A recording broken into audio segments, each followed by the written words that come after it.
읽어보셨을 거라고 저는 생각을 합니다. 사사시대의 그 모습은 어땠습니까? 우리가 생각하는 것처럼 그렇게 좋지만은 않았죠. 원래 하나님께서 원하셨던 사사시대의 모습은 그런 모습이 아니었는데 결국 사사시대는 실패한 시대다, 그렇게 이야기할 수가 있겠죠. 원래대로 하나님께서 원하시는 대로 나아갔다면 사사시대만큼 정말 합리적이고 사사시대만큼 그런 좋은 시대는 없었을 텐데 저는 그런 아쉬움이 남습니다. 아무튼 그렇게 우리 사사시대를 지났는데 오늘 룻기를 보니까 이 룻기도 또한 그 배경이 사사시대임을 성경은 말합니다. 사사기 1장 1절에 처음 시작을 그렇게 말을 합니다. 사사들이 치리하던 때에. 다시 말하면 이 룻이 살던 이 시대는 사사시대임을 우리가 분명하게 알 수가 있습니다. 사사시대의 모습을 우리가 사사시대를 통해서 자세히 보아왔어요. 특히 우리가 지난번에 우리가 사사기 17장에 나오는 미가 신상 사건을 통해서 우리는 사사시대의 사회상을 우리는 살펴보았습니다. 사실 원래 사사기에 나오는 그런 내용들은 16장까지의 내용이 사실은 사사시대의 본편이라고 말할 수 있어요. 17장 이후에 나오는 두 가지의 스토리가 나오는데 하나는 우리가 지난번에 말씀을 통해서 나눴던 미가 신상 사건이고 나머지 하나는 레위인 첩사건 이야기입니다. 근데 두 사건 모두가 다 그 레위인들이 실패함으로 인해서 당시의 상황이 하나님이 아닌 자신들의 뜻대로 행함으로 인하여서 엉망이 되어버린 그런 사회상을 보여주고 있어요. 여러분들이 사사기를 읽어보면 잘 알 수가 있습니다. 자, 그런 면에서 봤을 때 오늘 이 룻기는 역시 마찬가지로 사사시대의 한 가정의 일화입니다.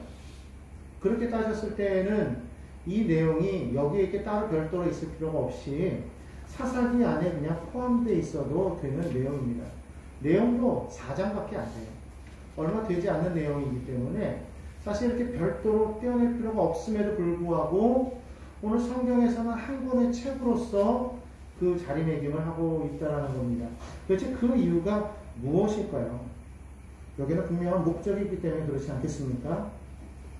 자, 이 룻기를 여러분 자세히 읽어보신 분들은 아마 이 룻기의 내용이 대충 어떤 내용인지 아시겠습니다. 이 룻은 어디 사람입니까? 모압 여인입니다.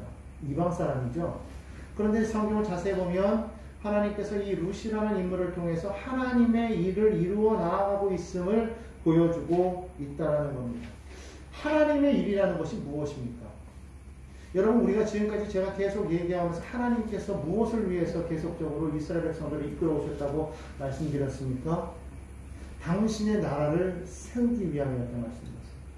하나님의 나라를 세우려고 할 때에 이스라엘이라는 한 나라를 택해서 그들로 하여금 모든 민족이 그 나라 안에 들어오는 하나님의 백성 되기를 하나님은 원하셨다는 겁니다.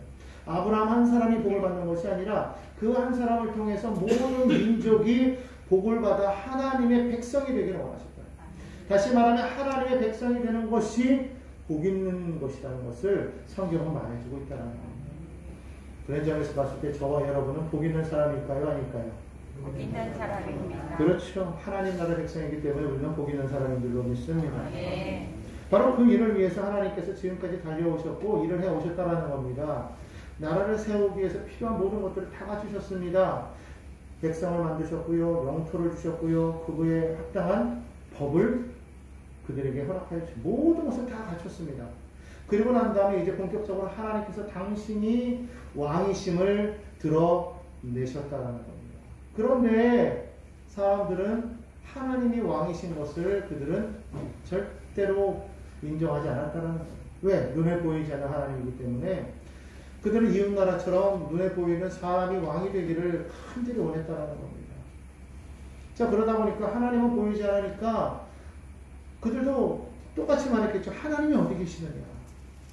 그러니까 하나님이 자신들을 안 본다라고 생각하니까 사람들은 자신들이 마음에 옳다고 생각하는 대로 성경은 행했다고 그렇게 말을 합니다. 그래서 사사시대의 특징, 그 말을 사사기 몇 군데에서 계속 보여주고 있는데 그 중에서 가장 큰 특징은 뭐냐면 당시에 그때에 왕이 없으므로 사람마다 자기 소견에 옳은 대로 행하였더라. 이 말을 사사기에 몇 번을 말하고 있는데 바로 사사시대의 특징이 여기에 담겨 있더라. 당시에 왕이 없었습니까? 왕이 있었어요. 그럼에도 불구하고 그들이 원하는 왕이 없었다는 것이죠. 그 왕이 없었기 때문에 사람마다 자기 소견에 옳은 대로 행하였더라. 결국 그것 때문에 하나님께서는 그들이 간구하는 그 기도에 응답하셔서 인간 왕을 세우신 것이 사무엘서에 나타납니다. 그 왕이 누굽니까? 바로 사울 왕입니다. 그들의 마음, 그들의 뜻대로 원하는 대로 사람 왕을 세워줬지만은 그런데 그 왕은 어떠했습니까? 정말로 왕으로서 하나님이 원하셨던 그런 삶의 왕의 모습으로서 섰습니까? 그러지 않았다라는 거예요. 그 역시도 사사시대의 전형적인 그런 사람들의 모습을, 패턴을 그대로 보여주고 있었다는 것입니다. 그런 하나님을 대신해서 이 땅에 왕으로 세워졌지만 그 역시도 자기 마음에 옳은 대로 행하는 모습을 사무엘서에서 계속적으로 보여주고 있습니다. 하나님께서 블레셋이 쳐들어올 때에 기다리라고 합니다. 사무엘이 갈 동안 기다리라고 말합니다. 그런데 사무엘은 날짜가 다 되었는데도 오지 않고 블레셋은 점점 가까이 다가오고 군사들은 자꾸만 도망가니까 불안한 마음이 너무 들었어요. 그러니까 사울이 어떻게 합니까? 야, 사무엘이 오지 않으니 내가 제사를 드려야 되겠다. 제단을 뿌려라. 그리고 하나님 앞에 제사를 드립니다. 그의 생각에는 예배하면 하나님께서 우리를 도우시겠지라고 생각했을 것입니다. 그러나 그것은 믿음이 아니었다는 것이죠. 그것은 그의 마음에 불안했기 때문에 그것을 통해서 위로받고자 하는 자신의 생각이었다는 것입니다. 하나님은 그걸 기뻐하지 아니하셨습니다. 마침 그때 사무엘이 옵니다. 그리고는 크게 꾸짖습니다. 그리고 돌아가 버립니다. 그뿐만이 아니었습니다. 아말렉과의 전투에서는 어떻게 합니까? 하나님께서 사울에게 말합니다. 너는 아말렉을 진멸하라 말합니다. 근데 막상 전쟁에서 승리하고 나서 보니까 많은 그런 재물들이 남아있습니다. 거기에 보니까 너무나도 좋은 것들이 많이 있어요. 그의 생각에는 그랬을 것입니다. 야, 이것으로 하나님께 예배를 드린다면 하나님이 얼마나 기뻐하실까. 그리고는 하나님의 명령을 잊어버리고 그것들을 다 그대로 수거해서 가지고 옵니다. 그리고 사무엘에게 말합니다. 내가 이것으로 하나님께 예배 드리려고 합니다. 칭찬 들을 줄 알았겠죠. 근데 사무엘이 말합니다. 왕께서 왜 하나님이 하신 말씀을 순종하지 아니하였나이까? 순종이 제사보다 낫고 듣는 것이 수양의 기름보다 나음을 어찌하여 왕은 모르시나이까? 그러므로 하나님께서 왕을 버려 이 나라를 다른 사람에게 주실 것입니다. 사울은 이것이 하나님을 영화롭게 한다고 생각했습니다. 그러나 그것은 결코 그것이 아니었다. 자신이 원하는 대로 행했다는 것입니다. 결국은 하나님께서는 그 왕위를 누구에게 주십니까? 바로 다윗이라는 한 인물에게 주십니다. 이 다윗이라는 인물은 도덕적으로 봤을 때는 사울보다도 못한 사람입니다. 여러분 성경을 봐서 알겠지만 정말 인간적으로 하지 말아야 될 그런 일들을 왕이라는 그 권력을 가지고 행했던 사람이 바로 다윗이었습니다. 그러나 그런 허점이 있고 약점이 있는 사람이었지만 그러나 이가 사울과 다른 점이 하나 있었습니다. 그것은 무엇이었습니까? 하나님의 말씀에 순종하는 사람이었다. 하나님이 뭐라고 말씀하시든 무조건 아멘하는 사람이었습니다. 자기가 잘못한 것을 알았을 때는 단호하게 뉘우치고 하나님 앞에 회개하며 나가는 사람이 바로 다윗이었다는 것입니다. 하나님은 그것을 기쁘게 보셨습니다. 그래서 사도행전 13장 22절에 보면 그렇게 말합니다. 내가 이새의 아들 다윗을 만나니 내 마음에 맞는 사람이라 내 뜻을 다 이루리라 하시더니. 성경 어디에도 하나님 마음에 맞는 사람을 찾기가 참 어렵습니다. 그런데 다윗을 가리켜 성경은 말합니다. 내 마음에 맞는 사람이다. 인물적으로 봤을 때는 뭐 사울이나 다윗이나 비슷했을 수도 있습니다. 어쩌면 사울이 더 뛰어났을지도 몰라요. 능력이 더 사울이 많았을지도 모릅니다. 그러나 하나님의 말씀을 붙잡는 데에서만큼은 다윗을 따라갈 사람이 없었습니다. 사울은 한 번도 하나님 앞에 나가서 기도한 적이 없습니다. 그 말씀을 자신 앞에 가져오고 그 말씀 앞에서 하나님 앞에 기도한 적이 없었다는 것이죠. 그런데 다윗은 왕으로 등극하자마자 하나님의 말씀을 자기가 있는 성으로 가져옵니다. 그리고 날마다 하나님 앞에 나아가서 기도합니다. 차이가 여기 있었다는 거예요. 그는 자신이 왕이었지만 진짜 왕은 하나님이십니다라고 고백했던 사람이고, 사울은 자신이 왕이라는 것 때문에 왕으로서 자기 마음대로 해도 된다고 생각했다는 것입니다. 바로 이 차이점이 두 사람을 극렬하게 갈라놓았고, 오늘날 많은 이스라엘 사람들이 기다리는 메시아는 바로 이 다윗의 후손으로 오는 사람인 것을 그들은 분명히 알고 기다리고 있다는 거예요. 바로 이 다윗과 같은 사람이 오기를 그들은 기다리고 있다는 거예요. 바로 이 다윗이 어디에서 나왔는가? 이 다윗이라는 인물이 나타나기까지 그 길을 찾아가는 여정이 바로 이 룻기에 담겨있다. 그렇기 때문에 그냥 보면은 그냥 한 가정의 이야기이고, 또 그냥 보면은 이방 여인이 그 시어머니를 섬기는 효에 대한 이야기인 것 같지만은, 그러나 이것은 단순히 한 가정의 이야기도 아니고 효에 대한 이야기가 아닙니다. 그것은 원대한 하나님의 계획이 이 한 여인, 이방 여인이 이 룻을 통하여서 이루어져 가고 있다는 것을 하나님께서 보여주고자 하셨다는 것입니다. 오늘 그렇기 때문에 우리는 이 룻기를 그냥 단순한 이야기로 보아서는 안 돼요. 이 룻기를 읽을 때 그 룻기 속에서 하나님의 그 역사가 이루어지는 것을 우리는 바라봐야 돼요. 하나님께서 정말 일을 하고 계시는구나. 하나님께서 그 택하신 백성들을 통하여서만 일하는 것이 아니라 그 연약한 이방 여인을 통해서도 하나님께서는 일을 하고 계시는 거라는 것을 우리는 분명하게 보아야 될 줄로 믿습니다. 오늘 이 룻기는 그렇게 시작을 합니다. 1절에 보면 가나안 땅에 흉년이 들었다고 말을 합니다. 여러분, 이 가나안 땅은 하나님이 약속한 젖과 꿀이 흐르는 땅입니다만 안타깝게도 흉년이 자주 들었어요. 성경에 보면 아브라함 때도 흉년이 들었습니다. 이삭의 때도 흉년이 들었습니다. 야곱의 때도 흉년이 들었습니다. 요셉이 애굽에 총리로 있을 때에는 아예 애굽을 비롯한 모든 지역이 흉년으로 고생할 때였습니다. 그리고 오늘 여기 성경에 보니까 이 사사시대 때 바로 이 룻기의 이 시대 상황 속에서도 흉년이 들었다고 성경은 말합니다. 사실 그 이후에 잘 나타나고 있지 않지만 사도행전에 보면 그 초대교회 시대 때에도 큰 흉년이 들었음을 사도행전에 나타나고 있습니다. 그때 아가보라는 예언자가 나타나서 이 땅에 큰 흉년이 있을 것이다. 정말로 그 땅에 큰 흉년이 있어서 많은 어려움을 당하는 것을 성경에서 보여주고 있다는 것이죠. 우리의 인생을 살아가다 보면 이러한 일들이 우리의 삶 가운데도 일어나고 있음을 압니다. 큰 흉년이 다가옵니다. 자꾸 다가옵니다. 그럴 때 우리는 어떻게 해야 될까요? 오늘 여기 성경에 나오는 한 가정이 있습니다. 바로 엘리멜렉과 나오미의 가정입니다. 이들은 아마 당시에 그 지역에서는 그래도 어느 정도 유력한 그러한 가문이었던 것 같아요. 그런데 그들은 흉년이 다가오자 베들레헴을 떠나기로 작정을 합니다.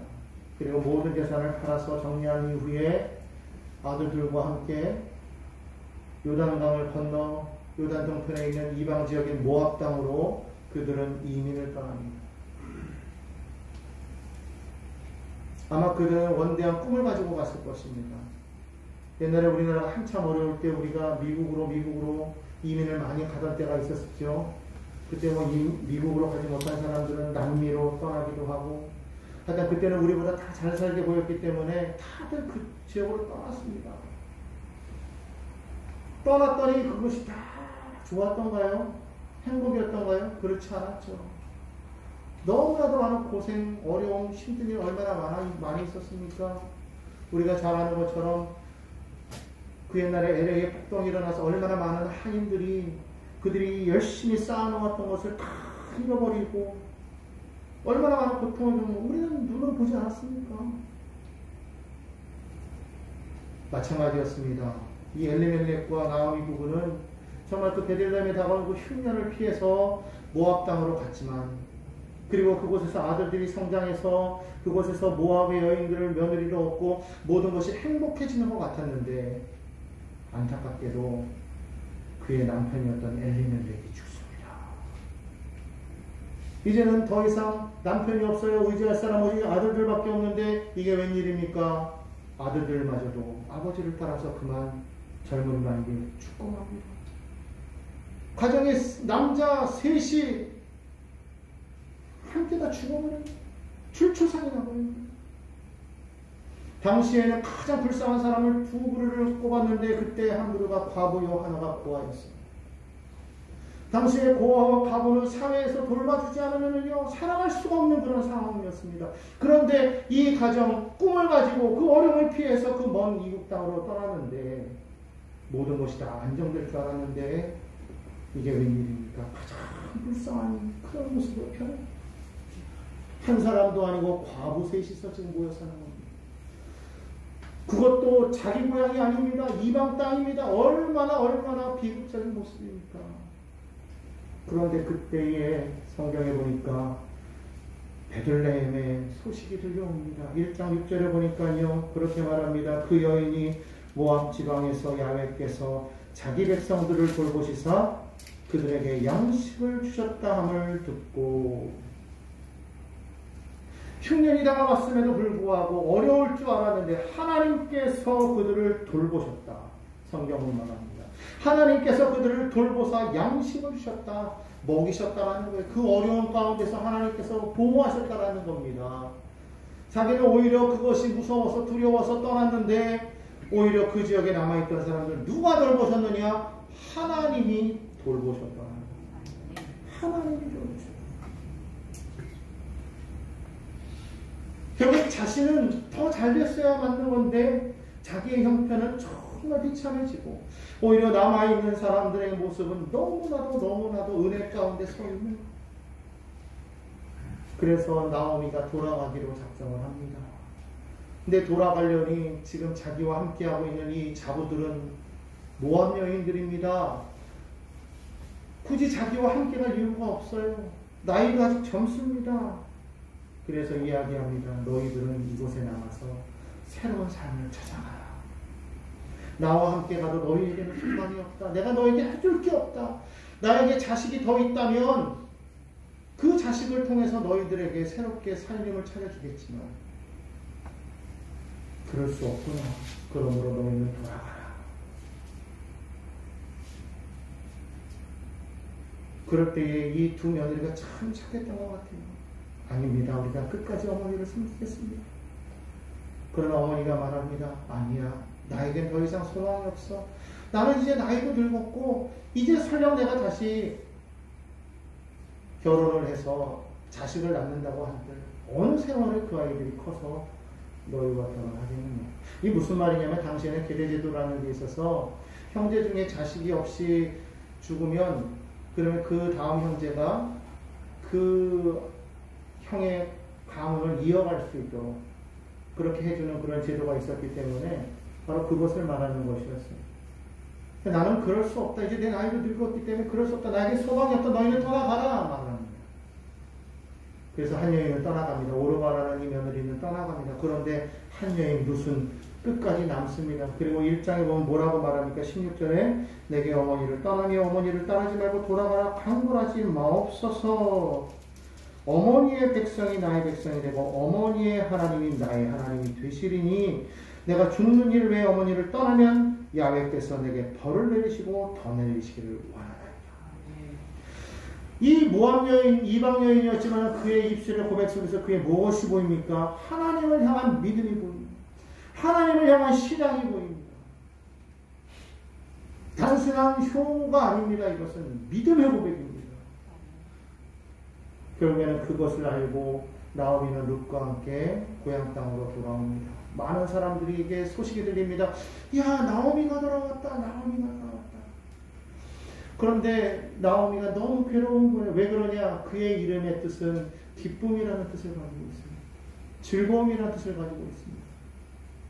사람들이 자꾸만 나오미다 그러는데 다시 말하면 기쁨이다, 즐거움이다라고 말하는데 자신의 모습은 기쁨이 아닙니다. 즐거움이 아닙니다. 괴로움입니다. 쓴물입니다. 어려움입니다. 너무 아픈 거예요. 그러니까 뭐라고 말합니까? 나를 나오미라고 부르지 말아라고.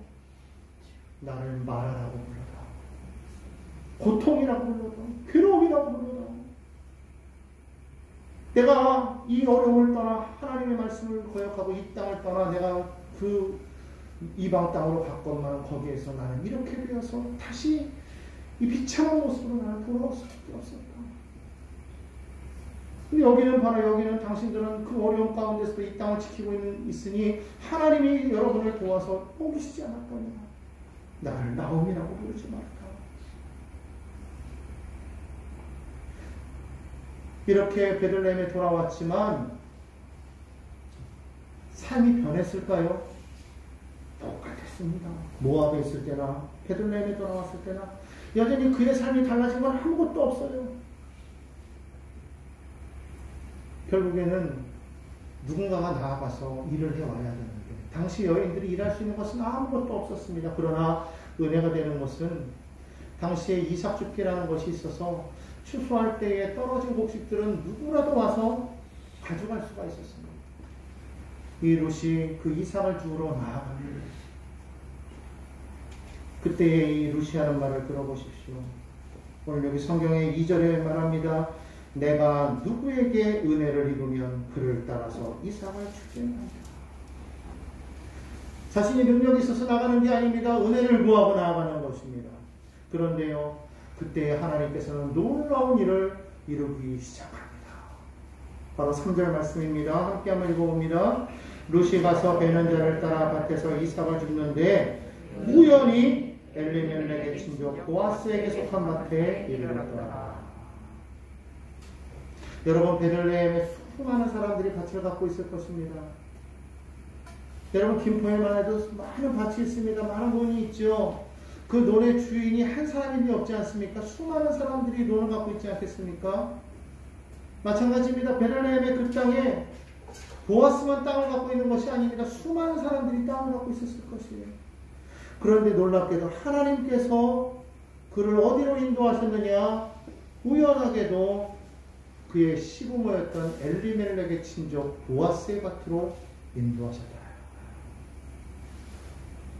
그는 그가 누군지 몰랐습니다. 다만 보아스는 그를 보았습니다. 왜? 소문을 들었어요. 이방 여인인데 과부가 되었는데 얼마든지 떠나도 되는데 그의 시어머니를 따라 여기까지 와서 그 시어머니를 봉양하기 위해서 저렇게 수고한다더라 얘기를 들었습니다. 보아스가 은혜를 베풉니다. 저 여인을 괴롭게 하지 마라. 그리고 저 여인에게 필요한 것을 더 안겨주어라. 결국은 그가 많은 곡식을 갖고 돌아오는 모습을 바라보면서 시어머니가 눈치를 채죠. 아, 하나님께서 우리를 도우시려나 보다. 루사, 잘 들어라. 네가 간 그 밭의 주인 보아스는 우리의 가장 가까운 친족이니 우리의 기업을 물을 수 있는 자다. 당시에는 친족 중에서 어려움이 처한 사람이 있을 때, 빚을 진 사람이 있을 때, 모든 것을 잃어버린 사람이 있을 때 그것을 갚아줄 수 있는, 즉 기업을 물을 수 있는 그런 제도가 있었어요. 그래서 가장 가까운 사람이 그의 기업을 물어줄 수가 있는데 조건이 있습니다. 첫째는 가까운 친족이에요. 둘째는 그가 그거를 갚을 만한 능력이 있어요. 셋째는 그 사람에게 그것을 갚아줄 마음이 있어야 됩니다. 이것이 딱 맞을 때 그 사람의 그 빚을 다 갚아줄 수 있는 거예요. 그러니까 이거는 희생이 아니면 될 수가 없는 거예요. 어쩌면 하나님께서 그 사람을 너에게 보내준 것은 바로 이것을 위함인지도 모르겠다. 그리고서는 조심스럽게 그에게 룻을 보냅니다. 그런데 보아스는 그럴 마음이 있었는데 사실은 보아스가 할 수 없는 게 하나 있었어요. 무엇입니까? 그보다 더 가까운 친족이 사실은 있었던 거예요. 그 사람은 자기보다 더 가까운 친족이었을 뿐만 아니라 그도 재물이 많아서 얼마든지 갚아줄 수 있는 사람이라 그 사람이 만약 내가 갚겠다 그러면 보아스는 갚을 수가 없는 거예요. 그래서 그 이야기를 합니다. 그 친족이 말합니다. 좋다, 내가 갚겠다. 그런데 조건이 있다. 당신이 이 사람의 그 빚을 다 갚아줄 때에 이 여인을 아내로 삼고 나아가서 그에게 낳은 모든 자녀는 이 엘리멜렉의 가문의 계보를 잇게 해야 된다. 이게 원래 그 법칙이거든요. 그랬더니 그 말에 이 사람이 너 내가 도와줄 수는 있지만 그것까지는 내가 못하겠어. 내가 내 돈 들여서 내가 왜 그 집의 가문을 이어주면 내가 그 집을 내가 왜 살려줍니까? 나는 안 하겠으니 당신이 하시라고 신발을 벗어서 줍니다. 권리를 주겠다는 거예요. 이것을 받은 보아스가 이제 룻을 아내로 맞이하여서 그의 모든 빚을 청산해주고 그의 계보를 이어져가는 그 내용으로 이 룻기는 끝을 맺습니다. 그러면 이 내용상으로만 보면 그냥 아무것도 아니에요. 한 어려운 과정이 하나님의 은혜로 다시 회복되는 그런 내용입니다. 그런데 도대체 이것이 무엇이 그렇게 중요하냐는 거예요. 그런데 오늘 우리가 룻기 4장에 보니까 그 비밀을 알 수가 있어요. 4장 18절부터 한번 읽어보도록 하겠습니다. 제가 읽습니다. 여러분 눈으로 따라오시기 바랍니다. 베레스의 계보는 이러하니라. 베레스는 헤스론을 낳고 헤스론은 람을 낳았고 람은 아비나답을 낳고 아비나답은 나손을 낳았고 나손은 살몬을 낳았고 살몬은 보아스를 낳았고 보아스는 오벳을 낳았고 오벳은 이새를 낳았고 이새는 다윗을 낳았더라. 보아스에게서 누가 나왔어요? 다윗이 나왔어요. 아니 보아스에게서 다윗이 나온 것과 룻과 무슨 상관입니까? 이게 아무것도 없잖아요. 근데 놀랍게도 또 하나의 기록이 이것을 뒷받침합니다. 바로 마태복음에 나오는 이야기입니다. 여러분 다 마태복음 1장으로 넘어가도록 합니다. 마태복음 1장 5절에 보면 성경에 그렇게 말을 합니다. 자, 성경을 찾아보도록 하겠습니다. 마태복음 1장을 직접 눈으로 보고 확인하시기 바랍니다. 마태복음 1장 보면은요, 3절부터 6절까지가 지금 요 내용하고 똑같이 나오는데 다른 게 하나 있어요. 5절입니다. 제가 읽습니다. 살몬은 라합에게서 보아스를 낳고, 보아스는 룻에게서 오벳을 낳고. 보아스가 누구에게서 오벳을 낳았다고요? 룻에게서. 그리고 오벳은 이새를 낳고 이새는 다윗 왕을 낳습니다. 앞서서에는 다윗이 아직 왕이 되기 이전에 기록되는 것이기 때문에 다윗을 낳았다고 말하고 있지만 마태복음에서는 이미 이 일 이후에 이뤄진 일이기 때문에 그가 왕임을 알고 있어요. 그래서 다윗 왕을 낳았다 이렇게 말합니다. 여기서 말하는 이 보아스의 어머니는 누구입니까? 바로 여리고성을 점령할 때의 그 여리고성의 기생 이방 여인입니다. 이것으로 봤을 때 이 시대는 여리고성을 점령하고 얼마 안 돼서 이 일이 이뤄진 것임을 우리가 분명하게 알 수 있어요. 사사시대 초반입니다. 그런데 이 다윗을 찾기 위해서 바로 이 다윗이라는 위대한 걸출한 인물을 찾기 위해서 이 구약의 이 저자는 이 룻기서를 그래서 따로 빼어냈더라.